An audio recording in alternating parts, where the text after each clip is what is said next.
Lots of action taking place here in the arena. We got your Slade up in his second. Let's go Slade.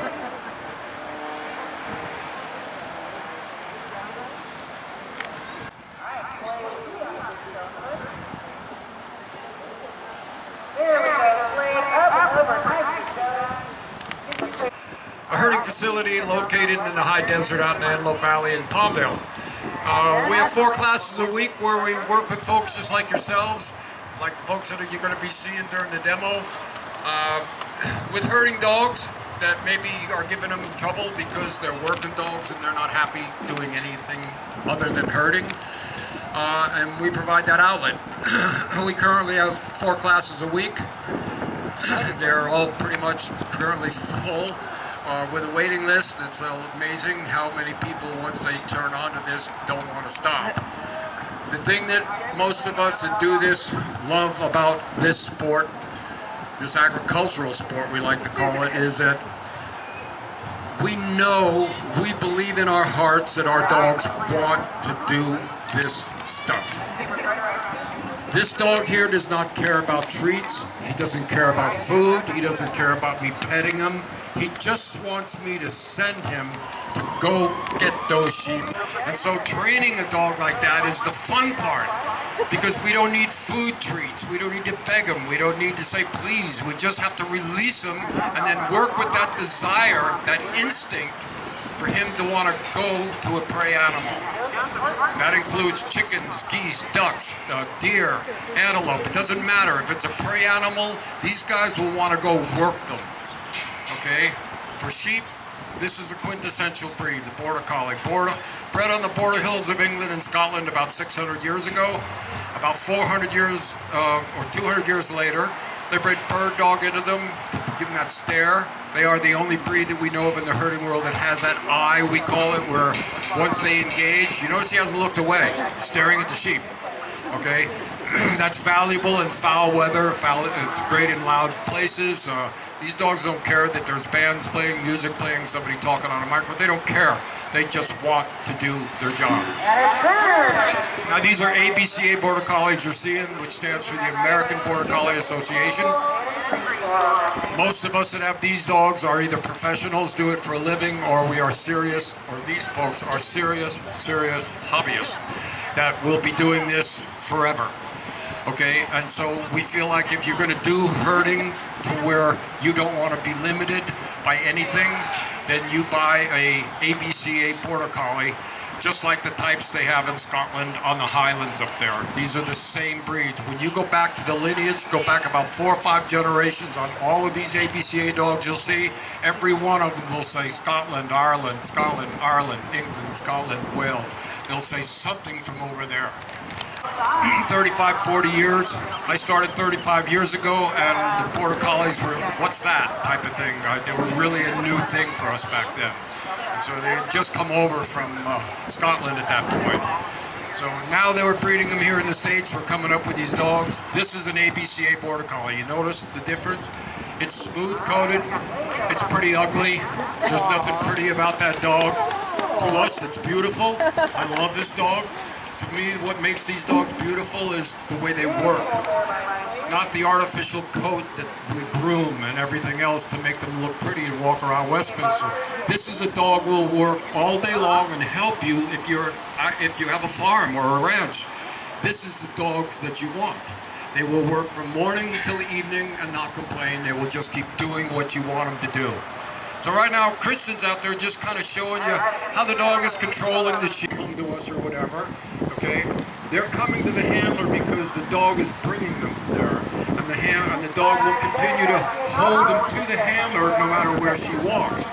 So if she needs to cross the boulevard and go down by the ocean, she can open the gate, take them off, and this dog can do the same thing and just keep going right across the street. Doesn't matter. As long as the dog stays out of their bubble, and I'll explain that meaning in a minute, those sheep will stay together. Now the way this whole thing works is pretty simple. It's a prey-predator drive. The dogs are the lions, the sheep are the antelope. They coexist in the same field, as long as there's enough room between them. You can put me in any kind of dangerous situation. As long as there's enough room between me and that thing, I'm fine. But if it starts heading my way, I'm going to back away from it. I'm not going to go forward. I'm not going to go sideways. I'm going to go away. We call that the bubble, the comfort zone, the flight zone. Every one of us has it. Okay? I'm old. Okay? So my flight zone is going to be way, way bigger than a lot of you youngsters out there that can outrun me. So I'm going to need more of a distance to get away. So that means then the first thing we want to teach the dog is if you run to them, they're going to run away. The one given that we breeze away from something coming at it that's not like themselves. This dog going at it, at some point these sheep are going to start to move away from this dog. Now because the dog went on the outside, gathered them, you notice? Got close to their bubble, they start to move away from it.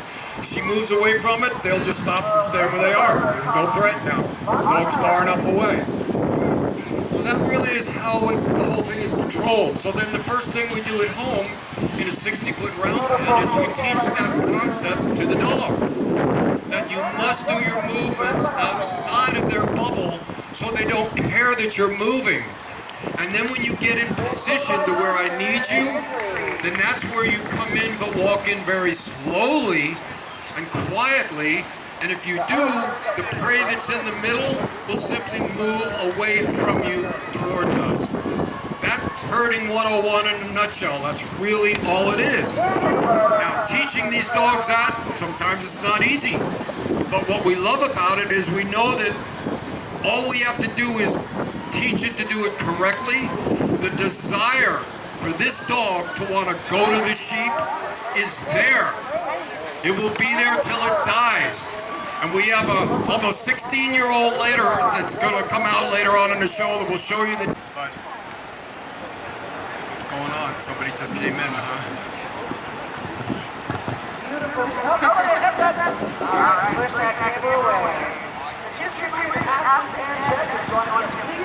Wow, it's the instinct test dog. Okay, so first thing we do at home, we get a phone call. Somebody says, hey, I just adopted a border collie, or a cattle dog, or a German shepherd, or a Belgian Malinois, or whatever the herding breed is. I'd like to see if it has the instinct to go to sheep.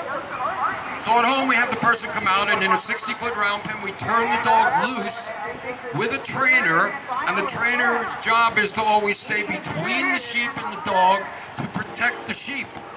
Because when we do an instinct test, we don't know what the dog is going to do. If it's going to bite or try to take down, if we're in a big area like this, we would not do an instinct test at home in this big of an area. Because we can't protect the sheep if the dog decides to get vicious. Okay? So we do that in a 60-foot round pen where we're controlled, where the handler can stay between the threat and the sheep at all times. Okay? Now we're making... It was at the shelter. You're here, Scott. Hemp, that'll do. That'll do, hemp. What's your sheep?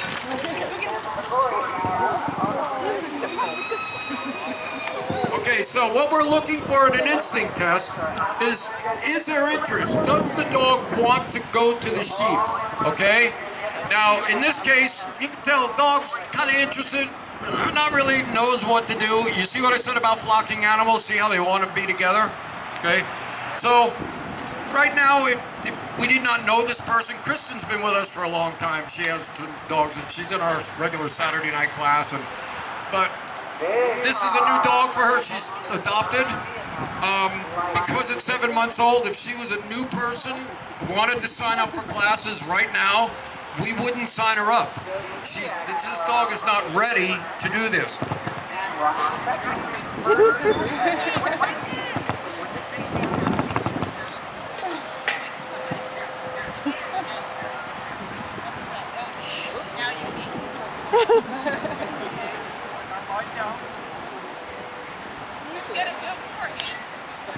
Okay, don't look, turn around, turn around.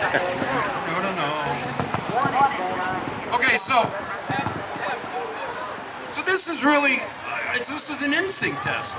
At home, my advice to this owner would be, there's some interest, but certainly not enough for us to do weekly classes and start to train and teach and things like that. So we would suggest to this... I appreciate you guys are not driving to me. That'll do.